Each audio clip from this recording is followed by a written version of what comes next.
ndiko ndabona ikimeze nk'inuma kigendagenda. Ndizera neza ko Mpwemu Yera agomba kutwiyereka kugira ngo twinjire muri ico kirere tugiye kwinjiramo tumaze kwakira ubushobozi bwa Mpwemu Yera. Ndabizi ko umutima wose wirekura ugiye kugendererwa.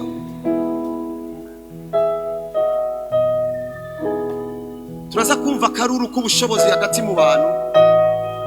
Imana ubwayo yemeze presence yayo.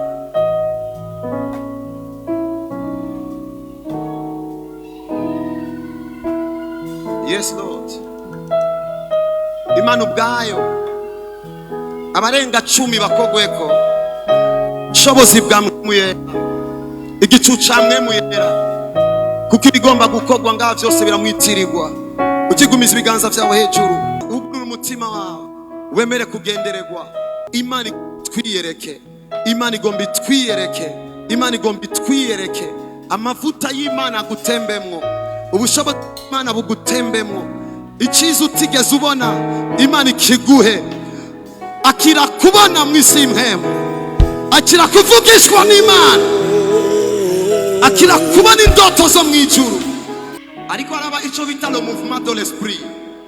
Abantu barenga 10 bagiye kwakira amavuta azotuma bapenetra igihe cyose kizoba kiri imbere yabo, bakirengana tabwoba.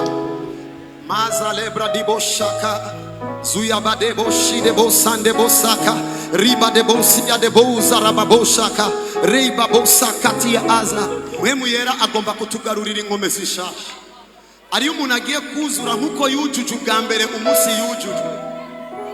Imana igiye kukugaruriza byabiye byo mu ntango, byabiye by'umunezero wo gusenga, byabiye byo guhamagara Imana ukumva ko muri ko murabonana, byagiye byo kuvugana n'Imana ukumva ko iri mu cyumba cyawe. Ivyo nivyo biye shetani atinya. Imana iduhaye akaryo ko kubona ibitangaza mu buryo bwose. Wowe gusa wakire, wowe gusa wakire, wowe gusa wakire, wowe gusa wakire, wowe gusa wakire mu izina rya Yesu. Ushira ibiganza hejuru gato. Ijambo ry'Imana riko arambwira ngo anyuma y'ivyo uzosuka Mpwemu wanje ku bafise umubiri wose. Bisigura ngo umuntu wese afise umubiri ari ngaha aremerewe yuko Imana imusuka mu Mpwemu. Apana ngo nzotanga, nzosuka. Usuka na harura, utanga araharura, usuka na harura, usuka arasuka kugeza umuntu yuzura. Ndasabye ngo Imana igusuke mu Mpwemu Yera. Tereba boshata, leba no sibra, leba no sikate, reba bosizo a. Senso yo kwakira, senso yo kwakira ma revelation. Imana igusuke mu revelation, Imana igusuke mu indoto, Imana igusuke mu ingomezi, Imana igusuke mu vyiza utigeze ubona. Libra de bosha. Ndasavye ngo kuri no mugoroba umuntu wese afise umutima wo kumva yuko yotabara abantu mu buryo bw'ubuvugishwa.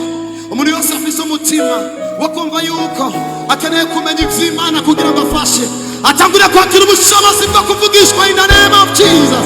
Reba bosaye, riba raba de boside bosha, riba de bode bode bode bodesa, riba de bada de bosaka, riba de bosara rara, riba de bosete, riba de bosizo katina, riba bosakata, riba de bosiza ya, riba dosiza kamaya, riba de bosikata, riba bosiza ya nahanda, riba shate bosaka, riba dosiza ya nda, riba de bosiza ya, riba dosakata rabandia, rama mama sekete, riba mama sekete, rimande bosikete, rimande kosia kadoska rabazetete.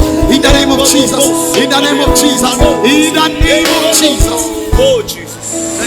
Muba muheze kigona ubutumwa tubashikiriza biciye kuri page yacu ya Facebook na chaîne yacu ya YouTube. Turabasabye mwibuke gukora like kuri page yacu ya Facebook Prophet of Jesus Joshua no kuri chaîne yacu ya YouTube Joshua Prophet of Jesus. Mwongere mu partage iyi video kugira ngo benshi bafashwe. Support Church Delivered Family irongwe na Prophet of Jesus Joshua.